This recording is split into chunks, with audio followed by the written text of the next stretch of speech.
Hey guys, Seán here, and just a very quick update before we start this week's episode of the podcast. Eric, Aaron and Connor are not with me at the moment, and I just wanted to let you guys know that when we did record this podcast, we obviously thought 6-7 weeks time we were going to Madrid, do the marathon, and that's obviously all changed, all out the window. These things happen, not really pointing and crying, arguing about it, and there's obviously a lot bigger things going on than a podcast series and a couple of marathons.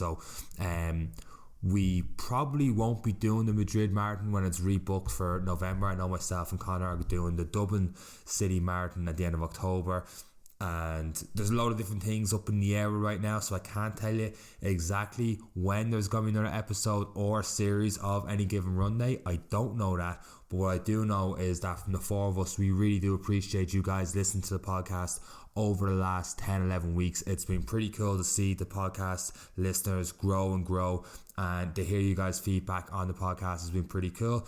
Great journey, really crappy anti-climatic ending to it, but nothing any of us can do that. So with that said, I think it's a coronavirus free episode of the podcast, because at that stage we didn't know, obviously no one knew how big this was gonna get. So enjoy the podcast. I feel it's a very laid back episode of the podcast. We had a lot of talk, a lot of banter.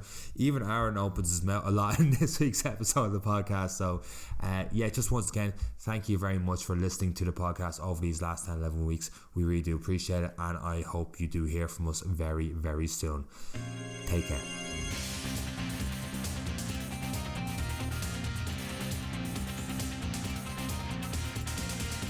Hey guys, Seán here. Welcome to an episode of the Any Given Runday podcast. I'm joined once again by Eric, Connor, and Aaron is here as well. Going to go straight into this week's podcast. I seem to always say that. Straight in. What else were you going to do, Seán? I don't know. Sure, we're all sitting around the table ready to record a podcast. Have a little talk about helicopters keeping Aaron up at night at 6 o'clock in the evening. But anyway. I'm surprised he's awake now. Fair play to you, Aaron. You awake? You good to go? 3 cups of coffee.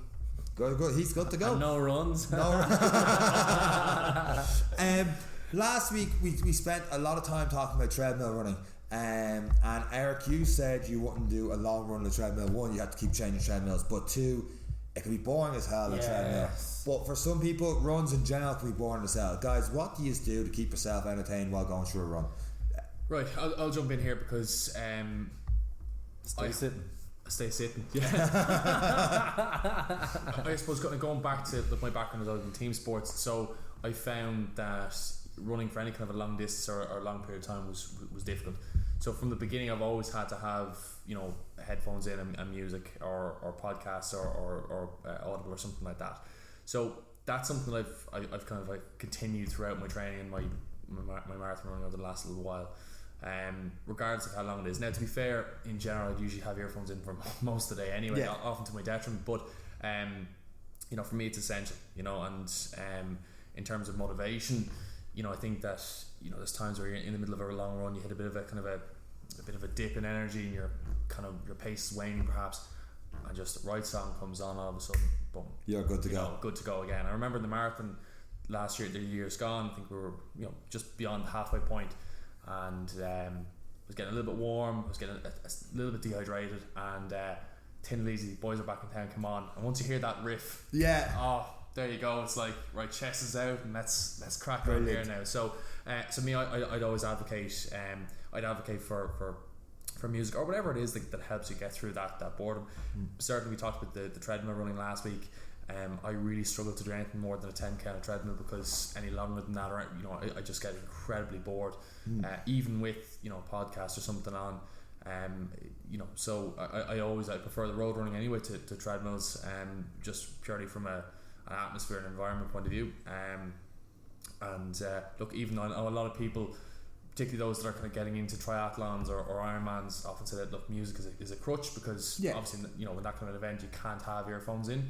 But I think for me at the moment, I find it of massive benefit. And don't get me wrong, I think on the day of the marathon, the atmosphere is so good that I would often take the earphones out, when I come to a cheering zone, and certainly, come up to the last kilometre, because you want to embrace that energy from the crowd and the atmosphere. But I think, when there's moments, and certainly training when you're on your own, it's dark, it's cold, having that something just to take your mind off it, I massively advocate it. Did you listen? Do you have headphones on for the marathon? For part of it, yeah. Do you plan for? Yeah, that's cheating. That's Cheating, David. yeah. You broke right through That time of 4.5 hours should be banned there. He just wants the 5 so he can beat it. Aaron, you'd want to have an amp behind you. Hang on a second. You said 4.5 hours. That wasn't my marathon time this year. Well, your first one. He's doing his first one. That's what he's going with. All right. No, I don't think it's against. I don't think it's against the marathon rules, and I double checked that. But as far as I know, for any kind of a triathlon, it is. I think it's. It is in the triathlon. They say that. I think for the marathons, they say that. Look, take them out for the pre-race briefing or that kind of stuff. To my knowledge, I think because you see. I know. I'm only winding you up. I don't know. No, look, going back to the atmosphere though in the marathon, it got me through it. This is my point. Like, I mean, I wouldn't have my earphones in for the first couple of kilometers because you're just kind of you're getting into your zone. What I do is I tend to put them in when you get across the bridge, kind of coming up to Stony Batter and into the Phoenix Park, because at that point there's very few people around. Although there is always a group of people when you come just on the road into the Phoenix Park on the left hand side there, and they have a massive amp and signs and that, and then the band just afterwards you come with the Castle Knock is a true highlight after exactly. 10K. So again, look, the earphones go in, the earphones go out, because I think that if you have them in for the entirety of the race, you miss out so much, and look, maybe we'll talk about that in future podcasts about what it actually feels like to run the marathon, because I honestly thought before I ever went to support anyone run the marathon, I genuinely thought that it was a stupid thing to do to run that far. There's no need for it, and you go and be a part of the crowd first of all, and you just see that there's just a collective of people just out of the goodness of their hearts going out and supporting people running, and a lot of people who are at the side of the road, they don't have family members, they don't have friends running, they're just there just simply for the event, and then when you put yourself in the position then where you're actually running it and you're receiving this and you're getting high fives off kids you run past, or people handing orange wedges or sweets or whatever to try and keep you going, there's nothing like it. There really isn't. So going back to what I was saying, I think music for me it's a really good tool, and it helps an awful lot, but I think when you're in the actual marathon race, if you have your earphones in for the entirety of the race, you're missing out on so much. You talk about having Audible and podcasts. Personally, I've tried like getting in an Audible book or a podcast, stuff like that, and I find I just zone out of it completely, and I can't it actually puts me off. I'm like, wait, what was that person saying? After an hour you could ask me about it and I won't know what's happening. Like sometimes with music, a song will play through and I'm like, I have no idea what song just played. I just kind of zone out, and it's it helps, but it's still background. Do you guys listen to podcasts, or do you find? I have tried with the Audible. I tried Audible and podcasts, and like you, my brain would drift of what's over there, and I'd be looking at something else, and then I'd be like, I've missed 2.5 minutes of what he said, and then I'm going back, and then I'm like, I did hear what he said, I just didn't take it on board. And then, like you said, it gets frustrating then. You're trying to run, but you're trying to fix this and go back and listen. So that's why with music you don't care, because it's just another song that's gone, like you don't really mind what you've missed. But yeah, when I'm training, I tend to have the music because I train on my own a lot, so it's just something that gets you going. And I have the same couple of starter songs as well, like just get me into it. Like it's a bit of Taylor Swift, the whole lot. Well, look, this is a good one here, right? So I want to know what's in your running playlist. What's in your first 3 songs? So Taylor Swift, Mike Posner, Move On. Taylor Swift, Wildest Dreams, because I think she sings about me in it. Maybe your Wildest Dreams. There you go. And I forget what's the other one. I think it's like Hans Zimmer from Gladiator, Now You're Free. Brilliant. Nice. Yeah, so it's bizarre. My running playlist goes, it's a roller coaster in itself. You don't know what's coming next. I will change on distances. I know if I do a 5k, I'll do the Hans Zimmer Live in Prague track, and it's just 2 songs you need for it. The Batman starts, the big building, it goes a good 13 minutes, it's brilliant. But after that, then him doing Inception, and when I start, the 5k finishes just as it kicks into the piano piece at the end of Inception. And man, if you look at my stats afterwards in Nike Run app, you could just see that last 500 meters, the pace just goes faster and faster and faster because it kicks in perfectly. And then when I get fast doing 5ks, I have to let the Batman play for a minute and then try and catch up, so I still get that piano piece at the end. And it just because I do the same loop on it, and it just keeps me going.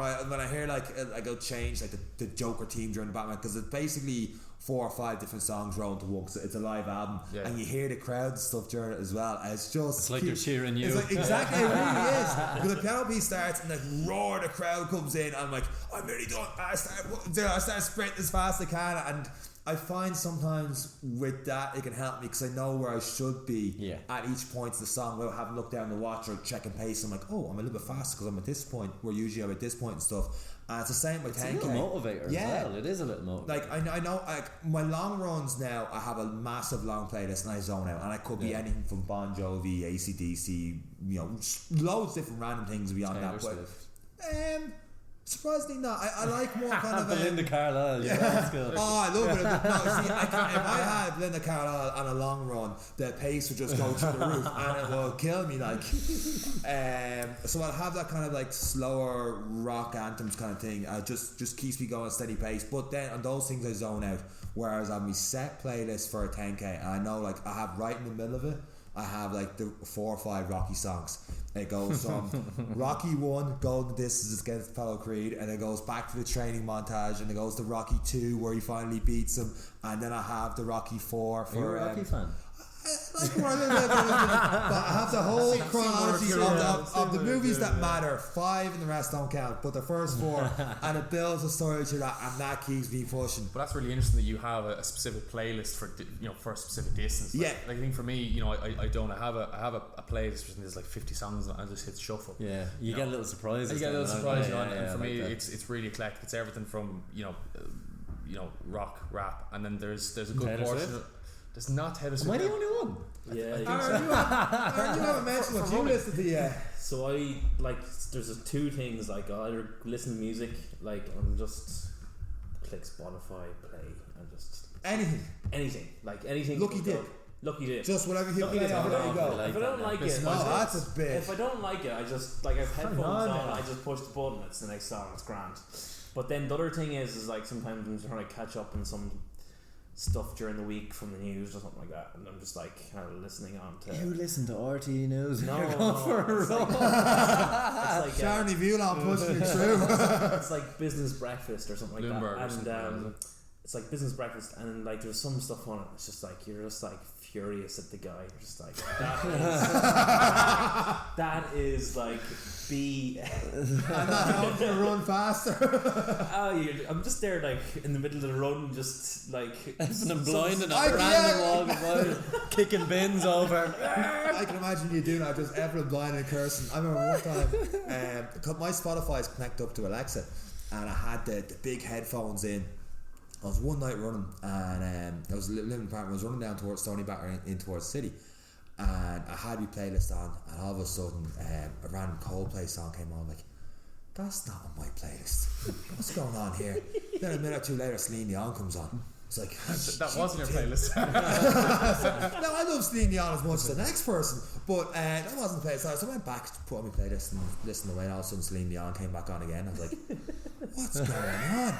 So I changed it again, and Celine Dion came on again. I was like, what's going? Then I realised, hang on, and girls living in the house kept putting on Celine Dion. So I ring them up, and this is 9 o'clock at night, and I'm ringing them, and I'm not thinking. I have the Bluetooth headphones. Will you fucking knock off Celine Dion? I'm trying to run here. Shouting, and people looking across me, knock off Celine Dion. So they put on Celine Dion in French. I was like, fuck this. Celine Dion. I got paining myself trying to fucking change songs while I keep running, try to avoid lampposts and all the rest. I'm like, right. Celine it is. Celine it is for the next hour doing that. I got so tickled. They're like, how do they keep playing? Is it because I got one Spotify that connects Alexa, that connects the phone? So if someone's back at the house and they just go, want to listen to Celine Dion, no matter what's on my phone, automatically I'll be listening to what they're listening to. I got so annoyed. Here's a little tip for you then, in that case. So if you're sharing a Spotify account with someone else and you want to make sure that your music is safe when you're running, put it on airplane mode. Your Bluetooth headphones will still connect to your phone, but they won't be able to use the account where you're using it. But we have to download the songs. You have to download it onto your device then. Yeah. That's what I have. Yeah, I have some of these things. That is genius. There you go. After all this time, they hate you now for listening to this. Elaine and Eve are listening. They're like, you just ruined our fun now. Cheers for that. But that is airplane mode. I always have on the do not disturb, and by always I mean 24/7. Aircast maybe twice to get through to me, but I'll always have it there. quickly before we wrap up this podcast, I was going to do a full podcast on this, but like a lot of people are talking about, and you touched a little bit on cheating there with music. One of the things that's coming out lately is the Nike Vaporfly runners for cheating. Now, a couple of quick things in this, because Aaron over here is like, I don't believe in that. It makes a difference. We know Aaron's like not believing stuff. But basically, just to explain to you, Aaron, and people listening, there's like a carbon fiber plate in these shoes, and there is research, loaded. Yeah, so you get more back in it. So they actually are proven to go up to 4%. Take off your marathon time. Okay. So a lot of athletes are wearing them now, and like, what was it? It was like 31 of 36 top 3 finishes in major marathons in the last year. We're all wearing them. They were all wearing them. 31 out of 36. So there's something there to it. The 5 fastest marathons of all time were ran using them in the last 16 months. Kipchoge ran. He didn't run in the Vaporflies. He ran in the Alpha Flies, which are banned. Yeah. But the Vaporflies aren't banned. And then like the New York Times looked at Strava in 2018 and found like 3 to 4% improvement on those wearing the Nike Vaporfly, so that kicked in as well. So it was that 4% thing. So the question to you guys is, 1, do you think it's cheating? 2, should they be banned, or should everyone wear the same runners? And then as well as that, then if you ran a personal best and then you ran a personal best in your Vaporflies, let's say you had a pair of Vaporflies and spent 200 quid, whatever it was, would you say that your personal best was that time, or would you say that's my personal best and the asterisk on it, and you put the Vaporfly? Okay, well look, I suppose I've this is something I studied in college around cheating and doping in sports. So I suppose I've a quite analytical view of it. In terms of looking at a personal best, I think that's always going to be dependent on conditions, route, So a personal best is very ambiguous to a certain extent. If you run a personal best in Dublin, versus a person, and then I suppose, and then you run a personal best then in, let's say, Seville or something like that, where it's a very flat track. You can't compare courses because one might be more hilly than the other. So already I suppose that's something to take into account. I think one issue we have is that, as far as I understand, the rules around the production of footwear for competitive racing, there doesn't seem to be a clear cutoff. And Nike have obviously overstepped in terms of what they've implemented into their runs or into their shoes. I think personally, for me, when you start looking at putting carbon fiber plates into a shoe, which increases the level of energy you retain or get back from pushing off, I think that's really sketchy.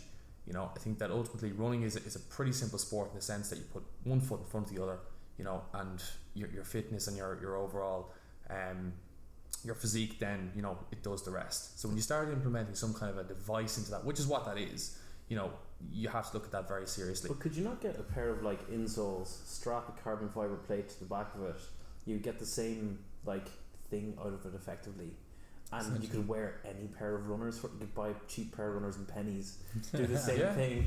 You could be in the top, whatever, potentially top, if you're a good marathon runner. Well, this is it. I think that, but so then everyone can do it. Then what's the point? Well, so my point would be, and my argument would be, that I think that ultimately, if you are an elite level athlete, I think that, brand aside, there should be a specific focal point or a specific style of product that everyone has to use, because I think that creates then a completely level playing field, and then it's purely on your ability and nothing else.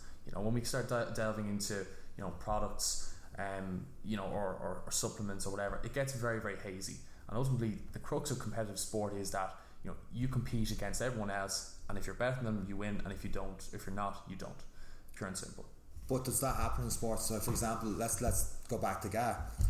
The setup Dublin would be a lot better than the setup Kildare would have. So they're not on an even playing field from there. Would you think that's the case there? That's a really contentious, or is that something different? No, it's a really contentious topic, because obviously, when people talk about Dublin GA, they look at the level of funding and how that's distributed, and look, this is a running podcast, thankfully, so I'm not going to delve into it. Okay. I was trying to catch you out there and see where you go on that one now. I have no opinion on that, to be totally honest. You got close. No, look, I think that, again, if you look at any sport, the idea would be that there's an even distribution of wealth, and that and then you simply go about your business, and again, whoever's the best, they win. Dublin's a really, it's an interesting topic, because I still think that the structures they put in place with the funding they've had have produced this great talent that if you said, right, Dublin GA gets no funding for the rest of the year, here's a football on a field to go nuts, I still think Dublin will win the All-Ireland, you know.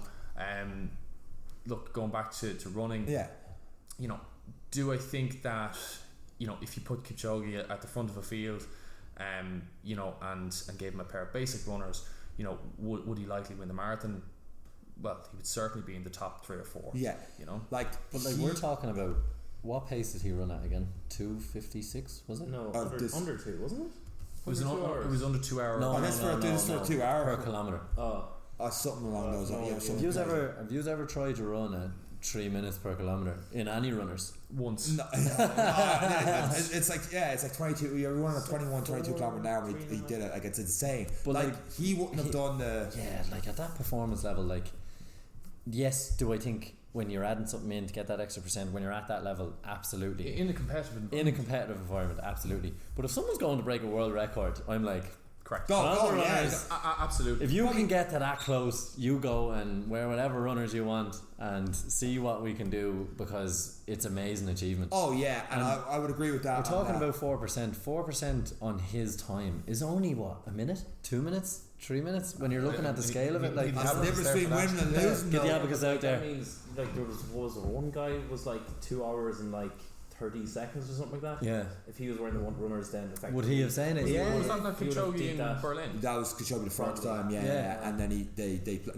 now that's a separate thing, because there was a lot there that helped him get the. I'm not taking away from. I'm talking about marathons in general, really more so than if we're talking about world records. Yeah, that's great. That's phenomenal. We did. But talking about general marathons, you rock up and there's some lad you look down.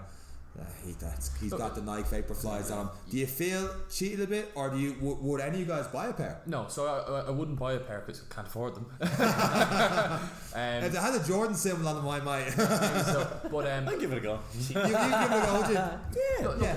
Again, it goes. So for me, and it comes back to how I approach marathon running. For me, it's all about me against myself, right? Yeah.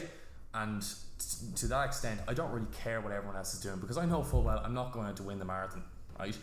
In the same way, right, if you're one of the top 10 athletes in that field, you know, and you feel there's another athlete who again is at a similar level in terms of ability to you, and is using a product that, you know, is potentially giving him an advantage, an unfair advantage, then I would take issue. You know, but at the end of the day, you know, these products only go so far. You know, you have to have a level of talent. Yeah. And the bottom line is, if Kipchoge was running barefoot and I had the Nike Vaporflies on, I know I was winning that race. Yeah, that's true. I mean, they're still all incredible athletes, but it's that small little thing. It's just a placebo as well. Yes, they may or may not help you, but like if I'm still struggling to break the 3.5 hour, and I'm like, have these flies, and then I break it, and then I don't wear them again, but then I've mentally gone, I can do it, you know, like we're jumping between, you know, we're jumping between Joe Soap doing it and like elite athletes, and whether, because like they're not placebo, because there's so much stats and there's so much every week margins between these. I mean, what was it with 12:51 the 5k would record was broke there. I mean, you can't even watch an episode of Friends in that time. Like, you probably go back to the ad break and that's it. But like, they were broke. And you're like, and when I saw the record broke, my very first question was, do you wear the Vaporflies? Yeah, it's unfortunate. Is that unfortunate, or is that just the sport evolving? Do you not think every other running, like Adidas or Puma or someone like that, is not going to just copy their shoe, like, or copy the components that are in the shoes that are going to... Could you trademark that or copyright that? No, because like you can change the way the carbon fiber is distributed in the shoe. I haven't. But I think when you're getting a shoe that's manipulating your pace, as in giving you the extra, then it's no longer it's who has the better car, essentially. Yeah. You know, like it's Formula 1 stuff. The driver's doing it, but the car, the engine, you know, like... Yeah, they change that. Yeah, you know, when something else is involved in the race and there's tuning going on, it's no longer the man. Well, Joe Soap level, my shoes be tuned a little bit in terms of helping me out on the calves, because the Hoka ones be like that, but then this is the kind of like next level, because it's fire plate. Well, when you said that, I mean, what you've basically said is you've identified a brand that suits your running and body type. I mean, in that way, I mean, I wear Nike, you wear Hoka or On, Asics both, yeah. You know, you wear Asics and well, that looks really good. Sorry, the On as well. Yes, you know, for me, I've tried the On runners, and for me, I don't find them particularly comfortable. You know, in the same way where I found a pair of Nikes that I really like, and I bought, you know, the same what was the Pegasus, whatever it is, you know, that particular brand and style fits my foot really well. It's comfortable, you know.